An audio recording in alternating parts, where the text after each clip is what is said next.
일본이 발칵 뒤집혔습니다. 독도로 한국을 도발하던 일본이 역풍을 제대로 맞았기 때문입니다. 한국이 뭘 할 수 있겠습니까? 다카이치 총리의 오만한 발언에 중국은 25년 만에 처음으로 대한민국의 편에 섰고 미국마저 일본이 숨겨온 급소를 포착하기 시작했습니다. 하지만 일본 정부는 오만했습니다. 한국 해군? 우리 해상자에 대해 상대가 안 된다. 일본 방위성 고위 관계자는 비웃었고 모두 대수롭지 않게 여겼죠. 하지만 그때 미 해군 장군관의 한마디에 일본 열도는 경악했습니다. 대한민국이 대마도 해협을 봉쇄하면 일본은 72시간 만에 붕괴할 것이다. 도대체 무슨 일이 벌어진 걸까요? 지금부터 일본이 감추던 치명적인 약점을 폭로합니다. 대체 한국이 뭘 할 수 있겠습니까? 다카이치 사나의 일본 총리의 목소리가 CNN 속보로 흘러나왔습니다. 토론토 전략센터 브리핑룸에 앉아있던 저는 커피잔을 내려놓았어요. 2025년 10월 20일 월요일 아침이었습니다. 저는 마크 하워드, 미 해군 전략센터에서 25년간 동북아시아를 분석해온 자문관입니다. 일본을 동아시아의 유일한 서구적 민주국가로 평가해온 사람이죠. 화면 속 다카이치는 자신만만한 표정으로 국회 연단에 서 있었습니다. 한국의 항의는 감정적 대응일 뿐입니다. 실질적으로 할 수 있는 게 없지 않습니까? 일본 의원들이 박수를 쳤어요. 저는 25년 경험으로 볼 때 이건 단순한 정치 쇼라고 생각했습니다. 일본은 늘 계산된 움직임만 보였으니까요. 옆자리의 동료 제임스가 물었습니다. 마크, 일본이 왜 갑자기 대마도까지 거론할까? 독도만 해도 충분히 자극적인데. 내부 결속용이겠죠. 저는 확신에 찬 목소리로 대답했어요. 지지율이 떨어지면 늘 쓰는 카드잖아요. 한국은 항해 성명 몇 개 내고 끝날 겁니다. 그런데 사흘 뒤 이상한 일이 벌어졌습니다. 중국 외교부가 돌연 역사를 직시하지 않는 국가의 미래는 없다는 논평을 냈어요. 중국이 독도 문제에서 중립을 깨뜨린 건 처음이었습니다. 뭔가 달라지고 있었죠. 전화벨이 울렸습니다. 국무부 동북아과였어요. 마크, 한국 외교부에서 당신을 초청한다고 합니다. 비공개 브리핑이 있다는군요. 저는 웃음을 참지 못했습니다. 한국이요? 저한테 뭘 브리핑한다는 거죠? 모르겠어요. 하지만 국무장관이 가보라고 하네요. 뭔가 중요한 것 같다고. 전화를 끊고 저는 잠시 생각했습니다. 한국이 저한테 뭘 보여줄 수 있겠어요?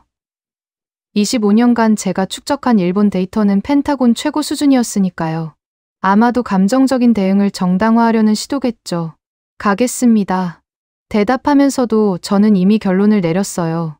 한국은 감정적으로 대응할 테고 저는 냉정한 분석으로 현실을 알려줄 겁니다. 일본이 왜 동북아의 핵심 파트너인지 설명하면 되니까요. 비행기 안에서 저는 일본 관련 최신 보고서를 다시 읽었습니다. GDP 세계 3위, 첨단 기술 특허 아시아 1위, 미일 동맹의 핵심 축. 숫자는 명확했어요. 한국이 이런 일본에 맞서 뭘 할 수 있겠습니까? 11월 15일 인천공항에 도착하자마자 김성훈 과장이 저를 맞았습니다. 하워드 박사님, 오셨습니까? 30대 후반으로 보이는 그가 두꺼운 파일을 건넸어요. 이동하면서 보시죠. 시간이 아깝습니다. 차에 타자마자 저는 파일을 열었습니다. 첫 페이지에 굵은 글씨가 있었어요. 일본 에너지 수입의 90% 이상이 대마도 해협을 통과한다. 저는 잠시 멈췄습니다. 이런 각도로 본 적이 없었거든요. 김 과장이 말을 이었습니다. 석유는 99.6%, LNG는 97.2%가 해외 의존입니다. 그리고 그 물량의 대부분이 대마도 해협을 지나죠. 그가 태블릿을 건네자 지도가 떴습니다. 중동에서 출발한 유조선들이 모두 한 곳으로 모이고 있었어요. 대마도 해협이었습니다. 이게 왜 중요합니까? 제가 물었어요. 김 과장이 미소를 지었습니다. 48시간만 막히면 일본 제조업이 멈춥니다. 72시간이면 경제가 마비되죠. 저는 고개를 저었습니다. 과장하시는군요. 일본은 대체 경로가 있을 겁니다. 태평양으로 우회하면 되지 않습니까? 그럼 이걸 보시죠. 김 과장이 다음 페이지를 넘겼어요. 일본 경제산업성 로고가 찍힌 문서였습니다. 극비 도장이 선명했죠. 대마도 해협 봉쇄 시 경제 영향 분석이라는 제목 아래 충격적인 수치가 있었습니다.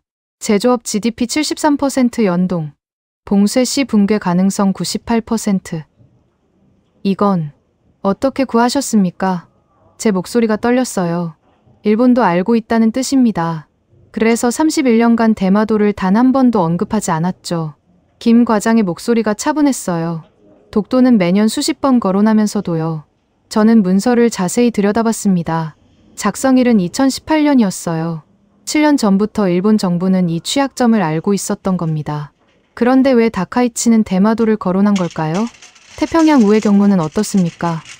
제가 다시 물었어요. 김 과장이 계산기를 두드렸습니다. 운송비가 3배, 시간은 10배입니다. 일본 제품의 가격 경쟁력이 즉시 사라지죠. 중국과 한국의 시장을 뺏길 겁니다. 차창 밖으로 서울 도심이 스쳐갔습니다. 저는 처음으로 불안을 느꼈어요. 25년간 분석해온 일본이 뭔가를 숨기고 있었다는 건가요? 오늘 오후에 해수부 브리핑이 있습니다. 김 과장이 일정을 확인했습니다. 내일은 부산 해군기지로 가시죠. 실제를 보셔야 하니까요. 실제라니요? 한국이 대마도 후협을 어떻게 감시하는지 말입니다. 실시간으로요. 저는 파일을 다시 들여다봤습니다. 다음 장에는 일본 주요 항구별 물동량이 정리되어 있었어요.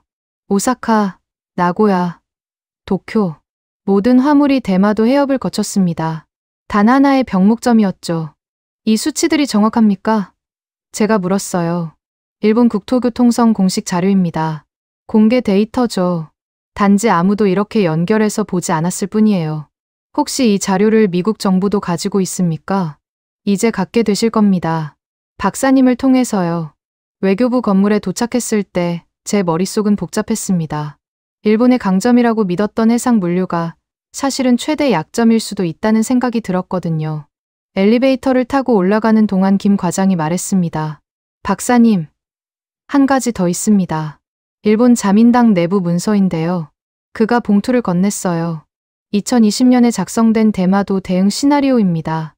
문서를 펼치자 놀라운 내용이 있었습니다. 대마도 분쟁 시 외교적 해결 불가능, 군사 옵션 실효성 제로, 경제 보복 시 역효과 우려, 일본 스스로 손을 쓸 수 없다고 인정한 문서였어요. 회의실에 들어서자 대형 스크린이 켜졌습니다. 한국 해군 함정들의 위치가 실시간으로 표시되고 있었어요. 그런데 놀라운 건 따로 있었습니다. 일본 해상자위대 함정들도 모두 추적되고 있었던 겁니다. 어떻게 일본 군함을 실시간으로? 레이더 탐지 거리가 500km를 넘습니다. 해군 관계자가 설명했어요. 세종대왕급 구축함과 KDDX의 능력이죠. 일본 이지스함보다 한 세대 앞선 기술입니다. 화면이 바뀌었습니다. 대마도 해협을 통과하는 선박들이 하나하나 식별되고 있었어요. 선명, 화물 종류, 목적지까지 모두 표시됐습니다. 심지어 각 선박의 속도와 예상 도착 시간까지 계산되고 있었죠. 하루 평균 500척이 통과합니다. 그중 300척이 일본행이죠. 설명이 이어졌어요. 한국이 원한다면 언제든 선별적 차단이 가능합니다. 저는 손을 들었습니다. 국제법상 그건 불가능하지 않습니까? 평시에는 그렇죠. 김 과장이 대답했습니다. 하지만 다카이치 총리가 대마도를 거론한 순간 이건 영토 분쟁이 됐습니다. 분쟁 수역에서는 다른 규칙이 적용되죠. 다음 슬라이드가 떴습니다. 국제해사기구의 공식 문서였어요. 분쟁 수역 통항 제한 규정이라는 제목이 보였습니다. 이어서 헤이그 국제사법재판소 판례들이 나왔어요. 모두 연합국의 권한을 인정한 사례들이었습니다. 잠깐만요. 제가 말을 멈췄어요. 그럼 한국이 실질적으로 일본 경제에 목을 쥐고 있다는 겁니까? 이제 보이시는군요. 김 과장이 고개를 끄덕였습니다. 일본이 왜 31년간 대마도를 언급하지 않았는지 아시겠죠? 판도라의 상자였던 겁니다. 저는 메모를 시작했습니다. 손이 떨렸어요. 25년간의 분석이 뒤집히는 순간이었으니까요. 일본이 강자가 아니라 인질이었다면, 한국이 약자가 아니라 키를 쥔 자였다면, 이준호 박사라는 사람이 추가 설명을 했습니다. 일본 정치인들 사이에선 공공연한 비밀이었습니다. 대마도를 건드리는 순간 한국이 해협 카드를 꺼낸다는 거요. 그래서 극우 정치인들조차 대마도는 입에 올리지 않았죠. 그런데 다카이치는 왜? 제가 중얼거렸어요. 오만이죠. 이 박사가 단호하게 말했습니다. 한국을 너무 얕봤어요. 실제로 해협을 차단할 리 없다고 생각한 겁니다. 내일 부산에서 더 충격적인 걸 보시게 될 겁니다. 김 과장이 일어서며 말했어요. 오늘은 서류였지만 내일은 현실이니까요. 한국 해군이 실제로 무엇을 할 수 있는지 직접 보시게 될 겁니다. 회의실을 나오면서 저는 스마트폰을 꺼냈습니다. 워싱턴에 보고해야 했어요. 하지만 뭐라고 써야 할지 막막했습니다. 일본 오이론이 틀렸을 수도 있다라고 어떻게 설명하죠? 호텔로 가는 길에 김 과장이 물었습니다. 박사님은 왜 일본을 그렇게 신뢰하셨습니까? 데이터가 그랬으니까요.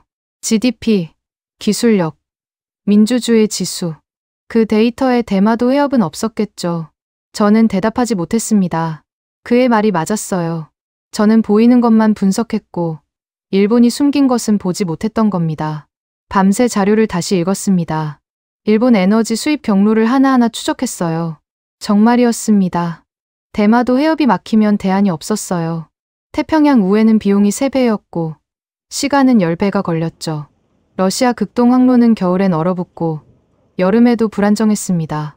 새벽 3시 저는 노트북을 열고 보고서를 쓰기 시작했습니다. 제목은 이랬습니다. 재평가가 필요한 동북아 전략 구조. 첫 문장을 쓰는 데만 30분이 걸렸어요. 인정하기 싫었지만 진실은 분명했습니다. 한국이 일본보다 더 강한 카드를 쥐고 있을 가능성이 있다. 그리고 덧붙였습니다. 내일 부산에서 확인할 예정. 다음 날 아침 저는 거의 잠을 못 잔 상태로 외교부 건물로 향했습니다. 김성훈 과장이 로비에서 기다리고 있었어요. 잘 주무셨습니까? 그가 물었지만 제 눈을 보고는 이미 답을 알았나 봅니다. 커피부터 드시죠. 회의실에 들어가자 이미 여러 사람들이 모여 있었습니다. 해수부, 산업부, 국방부, 각 부처 전문가들이었어요. 테이블 위엔 두꺼운 자료집들이 놓여 있었습니다. 대마도 해협 경제 영향 분석이라는 제목이 보였죠. 시작하겠습니다. 해수부 분석관이 일어섰어요. 젊은 여성이었는데 눈빛이 날카로웠습니다. 하워드 박사님, 일본 경제가 얼마나 대마도 해협에 의존하는지 정확히 아십니까? 어제 자료를 봤습니다만 저는 조심스럽게 대답했어요. 그건 빙산의 일각입니다. 그녀가 리모컨을 눌렀어요. 화면에 일본 지도가 떴습니다. 붉은 선들이 거미줄처럼 퍼져 있었죠. 이게 일본의 물류 네트워크입니다. 보시다시피 모든 게 대마도 해협으로 수렴합니다. 지도가 확대되었습니다. 오사카만이 클로즈업 되었어요. 일본 철강 생산의 40%가 이곳에서 이뤄집니다. 원료인 철광석과 석탄은 100% 수입이죠. 어디로 들어올까요? 대마도 해협. 제가 중얼거렸습니다. 맞습니다. 48시간만 막히면 용광로가 식습니다. 한 번 식으면 제가동에 2달이 걸려요. 손실액만 5조 엔입니다. 다음 슬라이드로 넘어갔어요. 나고야 지역이었습니다. 도요타, 혼다, 닛산, 일본 자동차 산업의 70%가 여기 있습니다. 부품 재고는 평균 3일치죠. 저스트 인타임 시스템 때문이에요. 저는 손을 들었습니다. 그래도 항공수송이나 다른 항구를 이용하면 계산해봤습니다. 산업부 관계자가 끼어들었어요. 50대 남성이었는데 차분한 목소리로 말했죠. 항공수송 비용은 선박의 50배입니다. 일본 제품이 가격 경쟁력을 완전히 잃어요.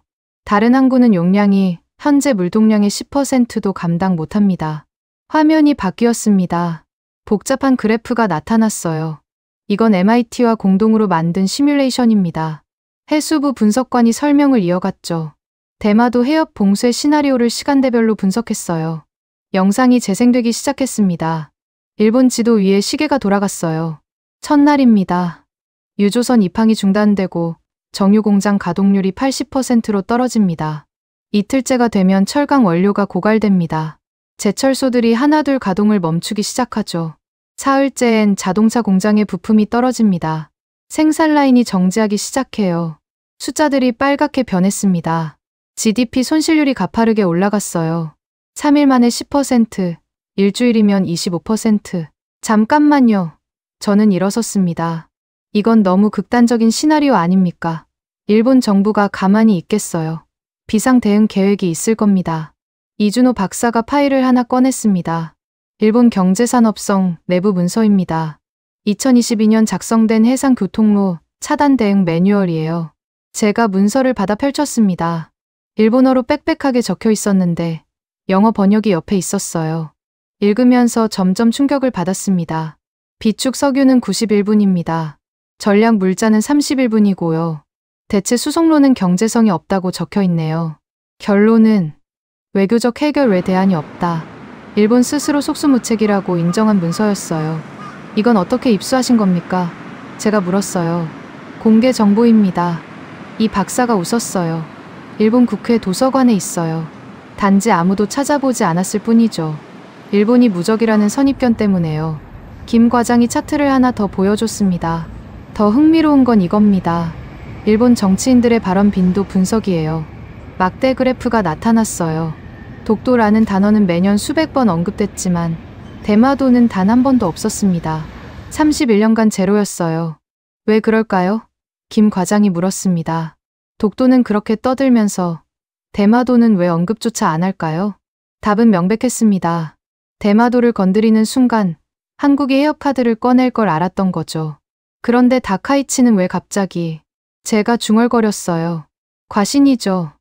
해수부 분석관이 대답했습니다. 한국이 실제로 해협을 차단할 배짱은 없다고 봤어요. 하지만 착각입니다. 화면에 새로운 자료가 떴습니다. 이건 한국 해군의 대마도 해협 통제 능력입니다. 지도 위에 원들이 그려졌어요. 한국 해군 레이더 탐지 범위였습니다. 해협 전체가 겹쳐진 원들로 덮여 있었죠.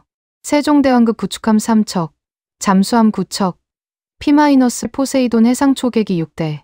숫자들이 나열됐습니다. 이 전력으로 해협을 24시간 감시합니다. 바늘 하나 빠져나갈 수 없어요. 저는 메모를 하면서도 믿기지 않았습니다. 그래도 국제법상 분쟁 수역입니다. 김 과장이 잘라 말했어요. 다카이치가 대마도를 일본 땅이라고 주장한 순간부터요. 분쟁 수역에선 연안국이 특별한 권한을 갖죠. 국제법 전문가가 추가 설명을 했습니다. 유엔 해양법 협약 제298조를 보면 분쟁 당사국은 자국 안보를 위해 필요한 조치를 취할 수 있다고 명시되어 있습니다. 그럼 일본이 군사적으로 대응하면 어떻게 합니까? 제가 반박했어요. 한미 동맹이 작동합니다. 국방부 관계자가 대답했어요. 미국은 동맹국 간 무력 충돌을 원치 않아요. 중재에 나설 겁니다. 그리고 명분은 한국에 있죠. 일본이 먼저 도발했으니까요. 저는 잠시 침묵했습니다. 머릿속으로 시나리오를 그려봤어요. 일본이 무력을 쓸 수도 없고, 경제는 붕괴하고, 국제 여론도 불리하고, 제조업 GDP 73%, 해수부 분석관이 다시 강조했습니다. 이게 대마도 해협과 연동된 수치입니다. 일본 경제의 심장이죠. 새로운 영상이 재생됐습니다. 일본 증시 시뮬레이션이었어요. 해협 봉쇄 소식이 전해지자 니케이 지수가 폭락했습니다. 하루 만에 마이너스 15%, 이틀째는 마이너스 25%, 리먼 브라더스 때보다 심각합니다. 경제 전문가가 설명했어요. 일본 국채 금리는 치솟고 엔화는 폭락할 겁니다. 아시아 금융위기 재현이죠. 저는 한숨을 쉬었습니다. 그래도 한국도 피해를 볼 텐데요. 물론입니다. 김 과장이 인정했어요. 한국 경제도 5% 정도 타격을 받을 겁니다. 하지만 일본은 30%예요. 누가 먼저 무릎 꿇을까요? 이준호 박사가 역사 자료를 꺼냈습니다. 흥미로운 사실이 하나 있습니다. 이승만 대통령이 1950년대에 대마도 반환을 요구했을 때 일본이 가장 두려워한 게 뭔지 아십니까? 저는 고개를 저었어요. 해협 봉쇄였습니다. 당시 일본 외무성 문서에 나와 있어요. 한국이 대마도 주변 해역을 봉쇄하면 일본 경제는 질식사한다고 적혀 있죠. 70년 전에도 알았던 거네요. 제가 중얼거렸습니다. 그래서 미국을 끌어들였죠. 이 박사가 설명을 이어갔어요. 샌프란시스코 조약에서 대마도를 일본 영토로 확정시켰어요. 하지만 이제 상황이 바뀌었습니다. 뭐가 바뀌었다는 겁니까? 한국의 힘이죠. 김 과장이 대답했습니다. 70년 전엔 한국이 약했어요. 해군도 경제력도 없었죠. 하지만 지금은 다릅니다. 세계 10위 경제 대국이고 최첨단 해군을 보유했어요. 점심시간이 되자 잠시 휴식을 가졌습니다. 저는 커피를 마시며 창밖을 봤어요. 서울의 스카이라인이 보였습니다. 언제 이렇게 발전했을까요? 충격적이시죠? 김 과장이 다가왔어요. 솔직히 제가 인정했습니다. 일본을 이렇게 본 적이 없어요. 항상 강자로만 봤는데. 강자 맞습니다. 하지만 아킬레스건이 있었던 거죠. 그리고 그걸 스스로 노출시켰어요. 오후 세션이 시작됐습니다. 이번엔 외교부 분석관이 발표했어요. 국제사회 반응을 예측해봤습니다. 그가 말했죠. 중국은 한국을 지지할 가능성이 높아요. 일본 견제 카드니까요. 러시아도 마찬가지고요. 미국은요? 제가 물었어요. 곤란하겠죠. 두 동맹국의 충돌이니까요. 하지만 명분상 한국이 유리합니다. 일본이 먼저 도발했고 한국은 방어적 대응이죠. 유럽 반응도 분석됐습니다. EU는 중립을 지키겠지만 역사 문제에선 한국에 동정적일 겁니다. 나치 경험이 있으니까요. 그래도 일본 로비가 강하지 않습니까? 제가 반문했어요. 돈보다 명분이 중요할 때가 있습니다.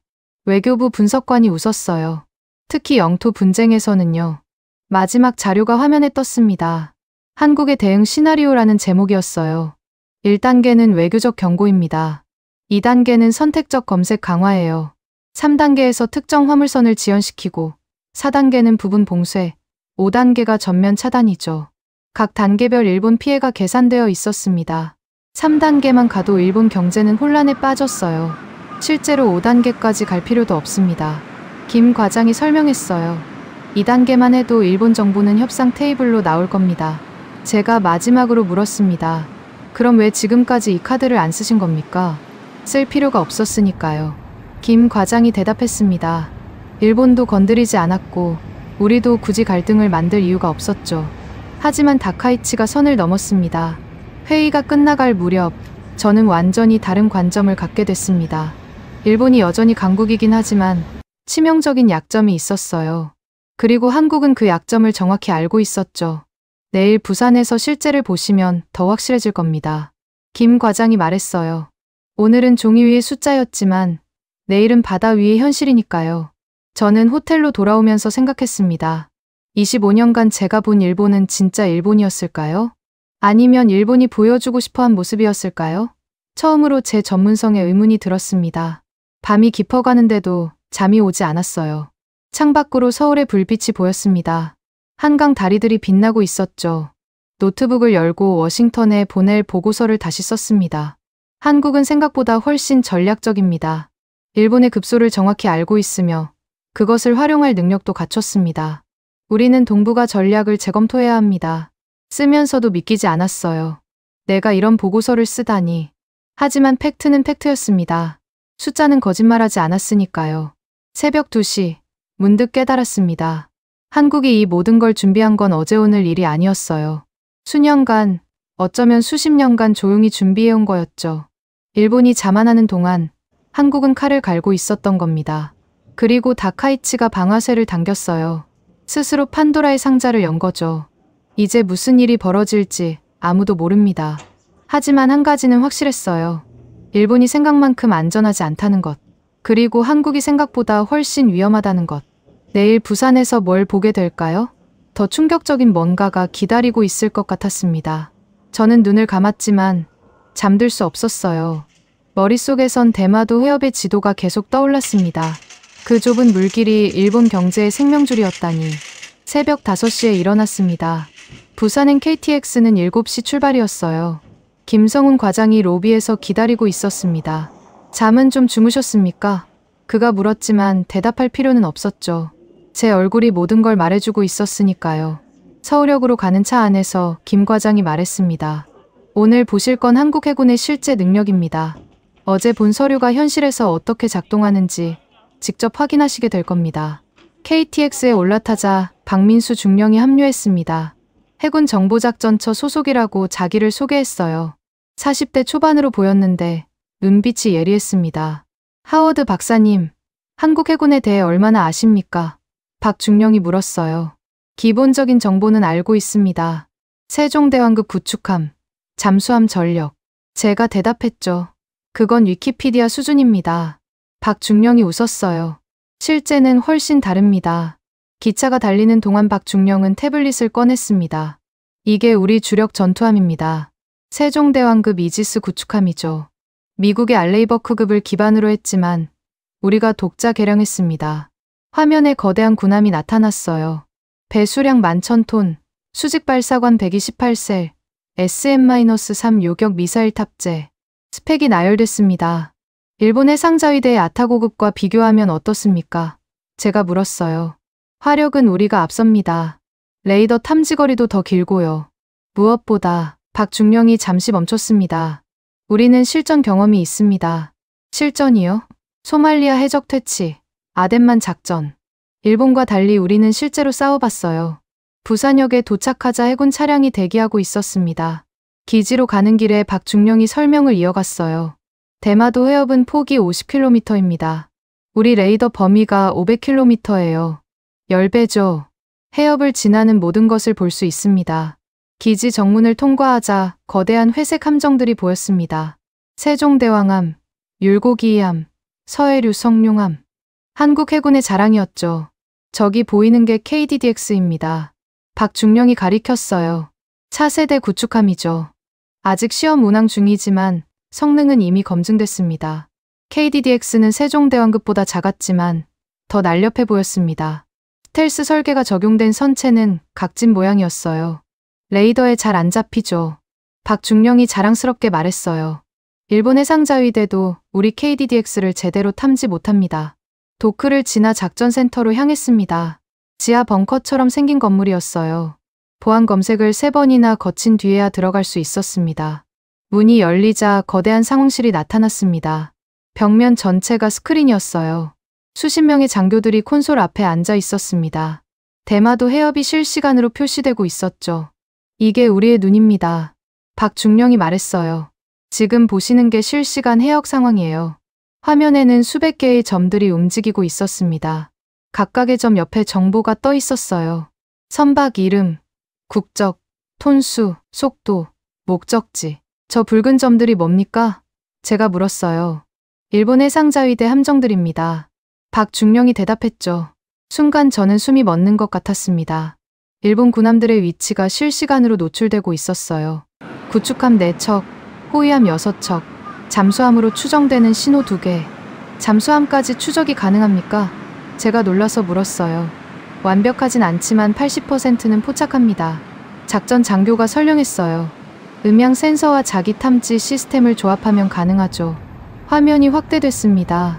일본 구축함 한 척이 클로즈업 됐어요. JS 아타고 14,000톤, 현재 속도 20노트, 사세보 기지에서 출항 후 6시간 경과. 믿을 수 없었습니다. 이건 거의 일본 해군의 모든 움직임을 감시하는 수준이었어요. 더 놀라운 걸 보여드리죠. 박중령이 다른 스크린을 가리켰어요. 새로운 화면이 켜졌습니다. 일본 전체 지도였는데 주요 항구들이 표시되어 있었어요. 그리고 각 항구에서 출입하는 선박들이 실시간으로 업데이트되고 있었죠. 도쿄만, 오사카항, 나고야항, 고베항. 작전 장교가 설명했어요. 일본으로 들어가는 모든 화물을 추적합니다. 석유, LNG, 철광석, 석탄, 전부요. 제가 다가가서 자세히 봤습니다. 유조선 한 척이 막 도쿄만으로 들어가고 있었어요. 선박 정보가 떴습니다. 사우디아라비아 산원유 30만 배럴, 도착 예정 시간 14시 30분. 이 정보를 어떻게 수집하십니까? 제가 물었어요. 공개 정보와 우리 센서를 조합합니다. 박중령이 대답했어요. 선박 자동식 별장치, 위성 영상, 레이더, 전자정보 수집, 모든 걸 통합 분석하죠. 그때 경보음이 울렸습니다. 화면에 새로운 표시가 나타났어요. 중국 군함입니다. 작전 장교가 보고했어요. 동중국해에서 북상 중이네요. 평소 패턴과 다릅니까? 박중령이 물었어요. 네, 이상합니다. 보통 이 시간엔 남쪽으로 이동하는데 저는 한국 해군이 중국 해군까지 감시한다는 사실에 또 한 번 놀랐습니다. 동부가 해역 전체를 들여다보고 있었던 거예요. 박중령이 제게 설명했습니다. 우리는 삼면이 바다입니다. 해상 감시가 생존이에요. 일본은 우리를 얕보지만 실제로는 우리가 더 많이 알고 있죠. 다음 구역으로 이동했습니다. 통신 감청실이었어요. 수십 개의 모니터에서 각종 신호들이 잡히고 있었습니다. 일본 해상자위대 통신을 감청합니까? 제가 조심스럽게 물었어요. 암호화된 건 못 풉니다. 박중령이 솔직하게 대답했어요. 하지만 통신 패턴 분석으로 많은 걸 알 수 있죠. 통신량이 급증하면 뭔가 일어나고 있다는 신호예요. 한 장교가 손을 들었습니다. 중령님, 일본 호위함 2척이 대마도 방향으로 이동 중입니다. 화면에 표시가 떴습니다. 2척의 일본 군함이 정말로 대마도를 향하고 있었어요. 정기 순찰입니까? 박중령이 물었어요. 아닙니다. 예정에 없던 이동입니다. 순간 상황실에 긴장감이 돌았습니다. 박중령이 즉시 지시했어요.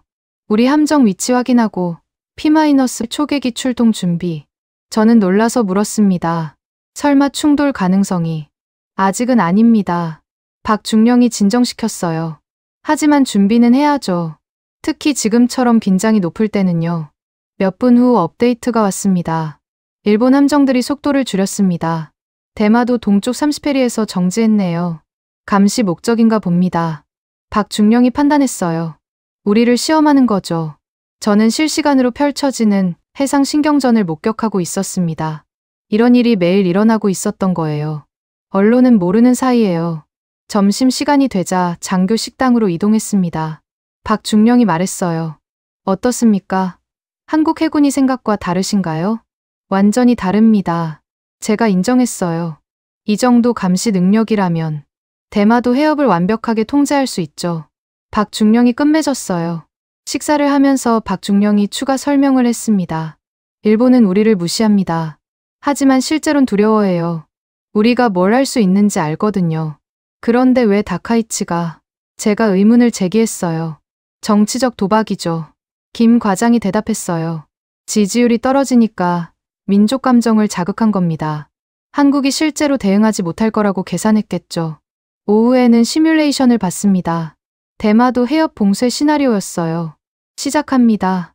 작전 장교가 버튼을 눌렀어요. 화면에 가상 상황이 펼쳐졌습니다. 한국 해군 함정들이 해협으로 이동했어요. 구축함들이 일렬로 늘어서고 잠수함들이 자망했습니다. 초계기들이 상공을 선회했죠. 1차 차단선 형성 완료. 장교가 보고했어요. 모든 민간 선박의 우회 통보. 시뮬레이션 속 일본행 화물선들이 멈춰섰습니다. 일부는 되돌아갔고 일부는 대기했어요. 6시간 경과. 시간이 빨리 감기됐어요. 일본 정부 항의. 미국 개입 요청. 12시간 경과. 도쿄 증시 폭락 시작. 엔화 가치 하락. 24시간 경과. 일본 석유 비축분 사용 시작. 제조업체 비상회의. 숫자들이 빨갛게 변했습니다. 일본 경제 지표가 급락했어요. 시뮬레이션이지만 섬뜩할 정도로 현실적이었습니다. 48시간이면 일본 정부가 백기를 들 겁니다. 박중령이 단언했어요. 경제가 견딜 수 없으니까요. 저는 할 말을 잃었습니다. 한국이 이런 시나리오를 이미 다 준비해뒀다는 게 충격이었어요. 일본이 도발하면 언제든 실행할 수 있는 계획이었죠. 작전센터를 나오면서 박중령이 물었습니다. 이제 믿으시겠습니까? 한국이 일본을 압박할 수 있다는 걸? 제가 대답했어요. 하지만 실제로 하실 건가요? 그건 일본에 달렸습니다. 박중령의 목소리가 차가웠어요. 다카이치가 계속 도발한다면 우리도 선택의 여지가 없어요. 기지를 떠나는 길에 다시 한번 세종대왕함을 봤습니다. 거대한 함체가 석양에 빛나고 있었어요. 갑판 위 수직 발사관들이 위협적으로 보였습니다. 저 미사일들이. 제가 말을 시작했어요. 네, 언제든 발사 가능합니다. 박중령이 확인해줬어요. 일본 본토도 사정권이죠. KTX를 타고 서울로 돌아오는 동안 저는 계속 생각했습니다. 오늘 본 것들이 현실인가? 한국이 정말로 일본 경제에 목을 조를 수 있는가? 김 과장이 제 표정을 읽었나 봅니다. 충격이 크신가 봅니다. 솔직히 말씀드리면 저는 한숨을 쉬었어요. 제가 25년간 뭘 분석한 건지 모르겠습니다. 이런 걸 전혀 몰랐으니까요. 몰랐던 게 아니라 안 봤던 겁니다. 김 과장이 정정했어요. 일본만 보느라 한국은 제대로 안 보신 거죠. 그의 말이 맞았습니다. 저는 늘 일본의 시각으로만 동북아를 봤어요. 한국은 그저 주변국일 뿐이었죠. 하지만 실제로는 한국이 열세를 쥐고 있었던 겁니다. 서울역에 도착했을 때는 이미 밤이었습니다. 김 과장이 말했어요. 내일은 더 중요한 걸 보여드릴 겁니다. 역사적 증거들이죠. 역사적 증거요? 대마도가 원래 누구 땅이었는지에 대한 증거입니다. 일본이 가장 두려워하는 것들이죠. 호텔로 돌아온 저는 즉시 워싱턴에 긴급 보고를 올렸습니다. 한국 해군은 대마도 해협을 완벽하게 감시하고 있으며 필요시 즉각 봉쇄할 능력을 보유하고 있음. 이는 일본 경제에 치명적 타격을 줄 수 있는 수준임. 미국은 즉시 중재에 나서야 할 수도 있음. 보내고 나서도 불안했습니다. 내일은 또 뭘 보게 될까요? 그리고 다카이치는 정말로 이 모든 걸 알고도 도발한 걸까요? 아니면 정말로 한국을 얕본 걸까요? 다음 날 아침, 김성훈 과장이 호텔 로비로 왔습니다. 오늘은 해군 역사연구소에 갑니다. 일본이 가장 두려워하는 자료들을 보시게 될 겁니다. 차를 타고 이동하면서 김 과장이 설명했어요. 역사연구소는 원래 군사전략연구가 목적이었습니다. 그런데 대마도를 파다 보니 놀라운 사실들이 나왔죠. 연구소는 해군사관학교 근처에 있었습니다. 평범한 건물이었지만 보안은 삼엄했어요. 신분 확인을 여러 번 거친 후에야 들어갈 수 있었죠. 김정현 박사가 우리를 맞았습니다. 60대 초반의 학자였는데 눈빛이 날카로웠어요. 하워드 박사님, 일본 근대사를 얼마나 아십니까? 전공은 아니지만 기본적인 건 제가 대답했어요. 그럼 메이지 유신 이후 일본이 무엇을 가장 먼저 했는지 아십니까? 김 박사가 물었죠. 저는 잠시 생각했습니다. 근대화, 서구 문물 도입, 아닙니다. 김 박사가 고개를 저었어요. 영토 확장이었습니다. 그리고 첫 번째 목표가 대마도였죠. 우리는 자료실로 들어갔습니다. 벽면에 오래된 지도들이 걸려 있었어요. 김 박사가 하나를 가리켰습니다. 1860년대 일본 지도입니다. 보시죠. 대마도가 어떻게 표기되어 있는지. 저는 다가가서 자세히 봤습니다. 놀랍게도 대마도가 점선으로 표시되어 있었어요. 확정된 영토가 아니라는 뜻이었죠. 이게 무슨... 제가 놀라서 말을 잇지 못했어요. 일본도 알고 있었다는 겁니다. 김 박사가 설명했어요. 대마도가 자기네 땅이 아니라는 거요. 그래서 메이지 정부가 급하게 편입시킨 거죠. 박중령이 금고에서 봉투를 꺼내왔습니다. 극비 도장이 찍혀 있었어요. 이건 일본 경제산업성 내부 문서입니다. 2018년 작성됐죠. 봉투를 개봉하자 두꺼운 보고서가 나왔습니다. 제목이 충격적이었어요. 대마도 영유권 분쟁 시 경제 영향 극비 분석. 첫 페이지를 넘기자 그래프가 나타났습니다. 붉은 선이 급격히 하강하고 있었어요. 대마도 해협 봉쇄 시나리오입니다. 김 박사가 설명했어요. 일본 정부가 자체 분석한 결과죠. 보십시오. 결론이 뭐라고 되어 있는지. 제가 마지막 페이지를 펼쳤습니다. 굵은 글씨로 적혀 있었어요. 경제 붕괴 가능성 98%. 대응 방안 없음. 손이 떨렸습니다. 일본 정부 스스로 인정한 문서였어요. 대마도 문제가 터지면 끝이라는 걸 알고 있었던 거죠. 이래서 30년간 침묵했던 겁니다. 박중령이 말했어요. 독도는 시끄럽게 떠들어도 실익이 없지만 대마도는 건드리는 순간 자멸이니까요. 김 박사가 다른 자료를 꺼냈습니다. 오래된 책이었어요. 조선왕조실록입니다. 세종실록 지리지를 보시죠. 페이지를 넘기자 한문이 빼곡했습니다. 옆에 번역본이 있었어요. 대마도는 본래 우리나라 땅이었으나 외인들이 거주하게 되었다. 명확하죠? 김 박사가 물었어요. 조선 정부는 대마도를 자국 영토로 인식했습니다. 하지만 시료 지배는 제가 반박하려 했어요. 맞습니다. 시료 지배는 약했죠. 김 박사가 인정했어요. 하지만 그건 독도도 마찬가지입니다. 일본 논리대로라면 독도도 역사적 근거가 약해요. 다음 자료는 더 충격적이었습니다. 메이지 시대 일본 내무성 문서였어요. 1877년 태정관 지령입니다. 김 박사가 설명했어요. 일본 최고 행정기관이 내린 결정이죠. 여기 뭐라고 적혀 있는지 보십시오. 제가 영어 번역을 읽었습니다. 울릉도와 독도는 일본과 관계없는 땅임을 명심할 것. 일본 정부가 공식적으로 독도를 포기했던 겁니다. 김 박사가 강조했어요. 그런데 지금은 자기네 땅이라고 우기죠. 그럼 대마도는요? 제가 물었어요. 김 박사가 웃었습니다. 그게 더 재미있습니다. 같은 문서에 대마도는 언급조차 없어요. 애매하게 남겨둔 거죠. 박중령이 사진 파일을 열었습니다. 이승만 대통령의 대마도 반환 요구입니다. 1948년부터 50년대까지 계속됐죠. 문서들이 화면에 떴습니다. 유엔 총회 연설문, 메가더 사령관에게 보낸 서한, 트루먼 대통령에게 보낸 친서, 60번입니다. 김 박사가 말했어요. 이승만이 대마도 반환을 요구한 횟수가 60번이에요. 그때마다 일본은 발작했죠. 왜 미국은? 제가 궁금해했어요. 냉전이었으니까요. 박중령이 대답했어요. 미국은 일본을 반공보루로 키워야 했고 한국의 요구는 묵살됐죠. 김 박사가 금고에서 또 다른 파일을 꺼냈습니다. 이건 1952년 일본 외무성 극비 문서입니다. 문서를 펼치자 일본어가 빼곡했어요. 김 박사가 중요 부분을 번역해줬습니다. 한국이 대마도 주변 해역을 봉쇄할 경우 일본 경제는 즉시 마비된다. 석유 수입이 중단되고 철강 산업이 붕괴할 것이다. 이는 일본의 생존 문제다. 70년 전에도 똑같이 분석했던 거네요. 제가 중얼거렸어요. 그래서 샌프란시스코 조약에서 필사적으로 대마도를 지켰던 겁니다. 김 박사가 설명했어요. 하지만 불안한 평화였죠. 언제든 한국이 문제 제기할 수 있으니까요. 저는 생각에 잠겼습니다. 일본이 이렇게 불안해하면서도 왜 다카이치는 도발한 걸까요? 김 박사가 제 생각을 읽었나 봅니다.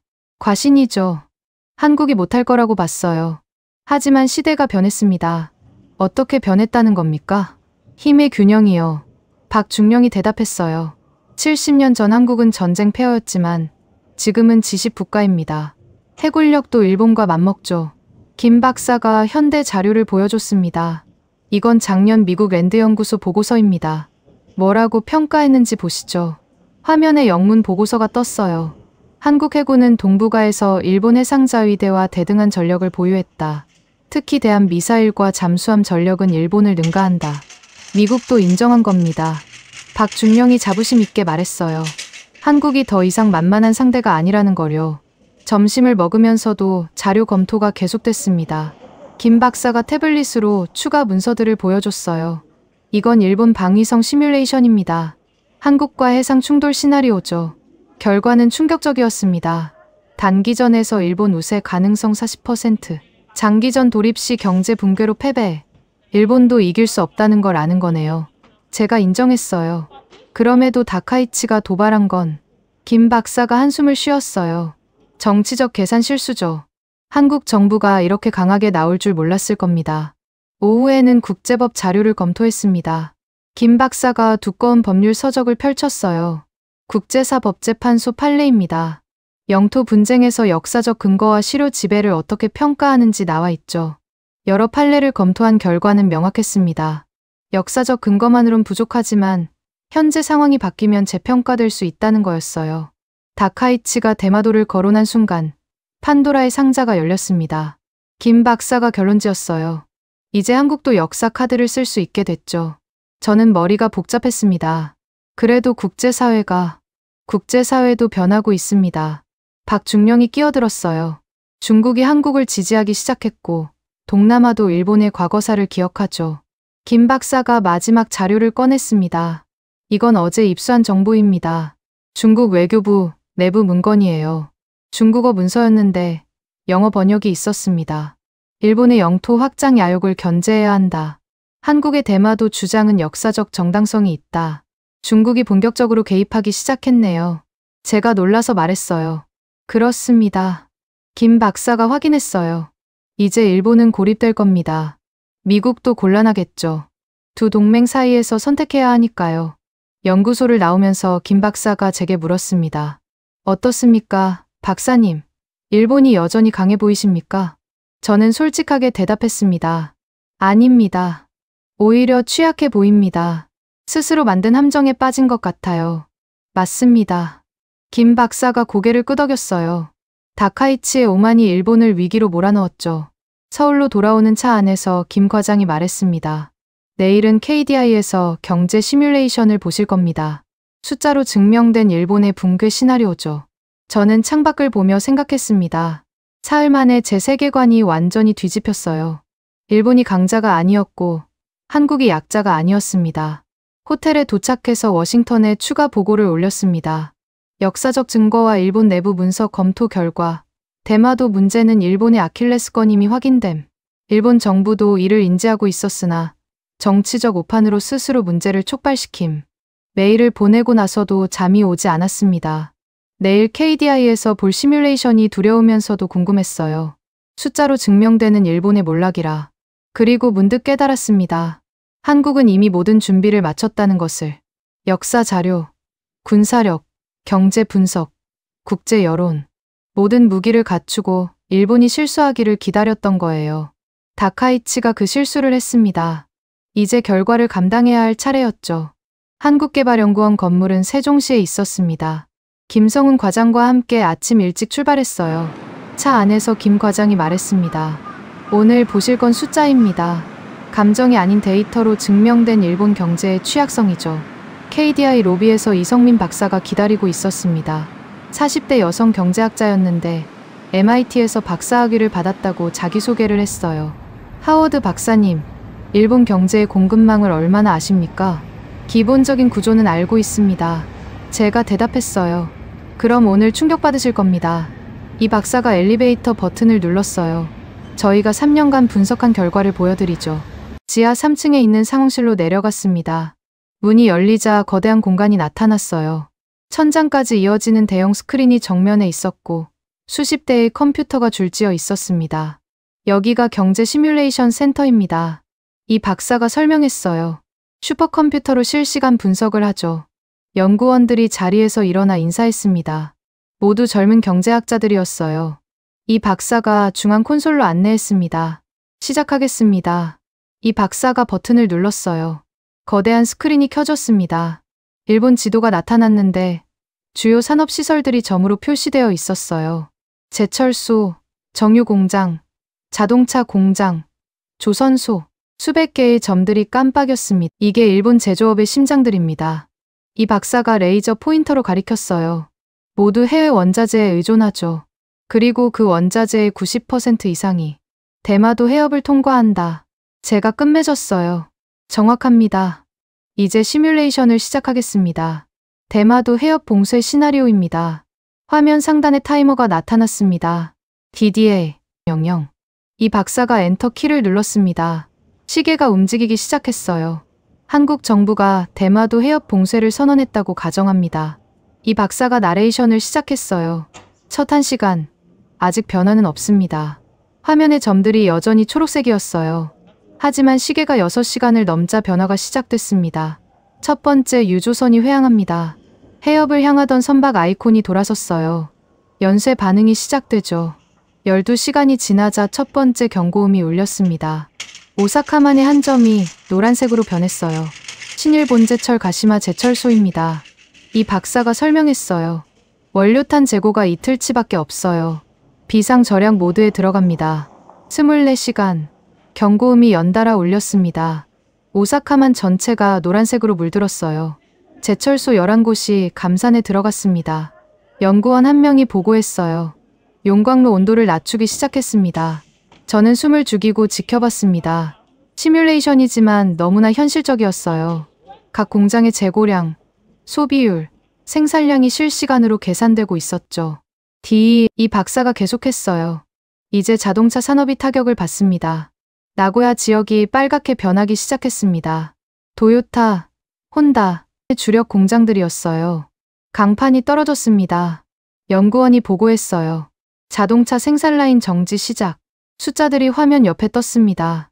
도요타 1일 생산량 80% 감소, 손실액 500억 엔. 잠깐만요. 제가 손을 들었어요. 부품 재고가 있지 않습니까? 저스트 인 타임이라도 좋은 지적입니다. 이 박사가 다른 화면을 켰어요. 부품업체 현황입니다. 수백 개의 중소 부품업체들이 표시됐습니다. 대부분이 이미 빨간색이었어요. 부품업체는 대기업보다 재고가 적습니다. 이 박사가 설명했어요. 자금 여력이 없으니까요. 이틀이면 바닥납니다.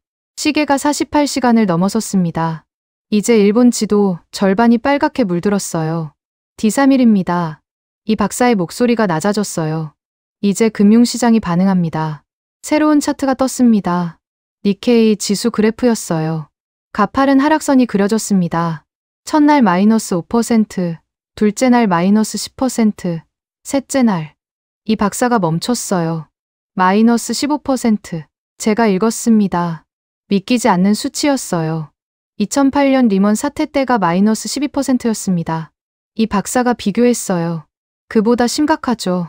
환율 차트가 추가로 떴습니다. 엔화 가치가 폭락하고 있었어요. 달러당 110엔에서 시작해서 선이 가파르게 상승했습니다. 160엔까지 갑니다. 30% 폭락이죠. 불가능합니다. 제가 일어섰어요. 일본은행이 개입할 겁니다. 외환보유고가 4조 달러입니다. 이 박사가 차분하게 대답했어요. 하루에 1000억 달러씩 쓴다고 해도 나흘이면 바닥나죠. 그리고 시장은 그걸 압니다. 시뮬레이션이 계속됐습니다. 72시간이 지나자 일본 경제 지표가 모두 붉은색이었어요. 제조업 GDP 73% 마비. 이 박사가 최종 수치를 읽었어요. 실업자 800만 명 발생. 수출 80% 감소. 화면에 큰 숫자가 떴습니다. 총 손실액 28조 엔. 사흘 만에 28조 엔이요. 제가 믿을 수 없어서 물었어요. 보수적으로 계산한 겁니다. 이 박사가 설명했어요. 2차 피해까지 합치면 50조 엔을 넘을 겁니다. 저는 의자에 주저앉았습니다. 일본 경제가 이렇게 취약하다니. 더 보여드릴 게 있습니다. 이 박사가 새로운 시뮬레이션을 켰어요. 이번엔 장기 시나리오입니다. 화면이 바뀌었습니다. 일주일, 2주일, 한 달. 시간이 빠르게 흘렀어요. 일주일이 지나면 일본 정부가 비상사태를 선포합니다. 이 박사가 설명했어요. 배급제가 시작되죠. 2주가 지나면 사회 불안이 시작됩니다. 도쿄에서 대규모 시위가 발생하죠. 한 달이면 이 박사가 잠시 멈췄어요. 일본이 항복합니다. 다른 선택이 없으니까요. 저는 화면을 멍하니 바라봤습니다. 그래프와 숫자들이 춤을 추는 것 같았어요. 이게 현실일까요? 의심스러우신가요? 이 박사가 제 표정을 읽었어요. 그럼 일본 자료를 보여드리죠. 연구원이 파일을 열었습니다. 일본 경제산업성 로고가 보였어요. 2020년 일본 정부 자체 시뮬레이션입니다.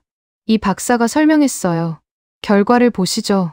일본 정부의 분석 결과는 KDI 시뮬레이션과 거의 일치했습니다. 72시간 내 경제 마비, 제조업 붕괴, 금융시장 패닉. 일본도 알고 있었던 겁니다. 이 박사가 단호하게 말했어요. 그래서 30년간 대마도를 언급하지 않았죠. 점심시간에도 충격이 가시지 않았습니다. 구내 식당에서 밥을 먹으면서도 머릿속엔 그래프들이 떠올랐어요. 믿기 어려우시죠? 김 과장이 물었어요. 솔직히 제가 인정했어요. 일본이 이렇게 쉽게 무너질 수 있다니. 쉽게가 아닙니다. 이 박사가 정정했어요. 수십 년간 쌓아온 구조적 취약점이 한 번에 터지는 거죠. 오후에는 더 상세한 분석을 받습니다. 산업별, 지역별, 기업별 영향이 세밀하게 계산되어 있었어요. 전자산업을 보시죠. 이 박사가 새로운 차트를 열었어요. 소니, 파나소닉, 도시바, 반도체 공장들이 하나둘 멈춰섰습니다. 원자재 부족, 전력 부족, 부품 공급 중단이 연쇄적으로 일어났어요. 반도체 공장은 한번 멈추면 재가동에 수개월이 걸립니다. 이 박사가 설명했어요. 손실은 천문학적이죠. 금융 부문 분석도 충격적이었습니다. 일본 은행들의 부실 채권이 폭증합니다. 차트가 수직 상승했어요. 기업들이 줄도산하니까요. 미츠비시, 미즈호, SMBC. 일본 메가뱅크들의 주가가 반토막 났습니다. 금융 시스템 자체가 붕괴 위기에 놓입니다. 이 박사가 결론지었어요. 마지막으로 국제 파급 효과를 봤습니다. 일본 경제가 무너지면 아시아 전체가 충격을 받습니다. 이 박사가 아시아 지도를 띄웠어요. 하지만 흥미로운 건 차트가 바뀌었습니다. 한국과 중국 경제 지표였어요. 단기적으론 한국도 5% 정도 타격을 받습니다. 하지만 일본 기업이 무너진 자리를 한국 기업이 차지하죠. 대체 효과군요. 제가 이해했어요. 맞습니다. 삼성, LG, 현대차가 일본 기업의 시장을 흡수합니다. 장기적으론 한국이 이익을 봐요. 시뮬레이션이 끝나갈 무렵 이 박사가 물었습니다. 어떻습니까, 박사님? 숫자가 거짓말합니까? 저는 고개를 저었습니다. 아닙니다. 숫자는 너무나 명확합니다. 이게 현실입니다. 이 박사가 강조했어요. 일본은 대마도 해협이라는 심장을 한국에게 내준 셈이죠. KDI를 떠나기 전 이 박사가 USB를 건넸습니다. 시뮬레이션 데이터입니다. 워싱턴에 보고하실 때 쓰세요. 이렇게 민감한 자료를. 제가 놀랐어요. 이미 청와대 승인을 받았습니다. 김 과장이 설명했어요. 미국이 정확히 알아야 중재할 수 있으니까요. 서울로 돌아오는 차 안에서 저는 계속 생각했습니다. 72시간. 단 사흘이면 일본 경제가 무너진다. 믿기지 않지만 숫자는 분명했어요. 내일은 외교부에서 국제 전략을 브리핑합니다. 김 과장이 일정을 확인했어요. 한국이 이 카드를 어떻게 쓸 건지 보시게 될 겁니다. 호텔에 도착해서 저는 즉시 보고서를 작성했습니다. KDI 경제 시뮬레이션 검토 결과 대마도 해협 봉쇄 시 일본 경제는 72시간 내 붕괴, 제조업 GDP 73% 마비, 니케이 지수 15% 폭락, 엔화 가치 30% 하락. 일본 정부 자체 분석도 동일한 결과. 한국은 언제든 이 카드를 사용할 준비가 되어 있음. 메일을 보낸 뒤 저는 창밖을 봤습니다. 서울의 야경이 평화로워 보였어요. 하지만 그 평화로움 뒤에 얼마나 치밀한 전략이 숨어 있는지 이제 알았습니다. 한국은 칼을 갈고 있었고 일본은 스스로 목을 내민 셈이었어요. 다카이치의 한마디가 모든 걸 바꿨습니다. 그리고 저는 깨달았습니다. 25년간 제가 분석한 일본은 껍데기였다는 걸. 진짜 일본은 대마도 해협에 목숨을 건 취약한 섬나라였던 거예요. 내일은 또 무엇을 보게 될까요? 한국이 이 무기를 어떻게 사용할지. 그게 두려우면서도 궁금했습니다. 다음 날 아침, 저는 외교부 청사로 다시 향했습니다. 김성훈 과장이 로비에서 기다리고 있었어요. 오늘은 가장 중요한 걸 보실 겁니다. 한국의 진짜 전략이죠. 회의실로 들어가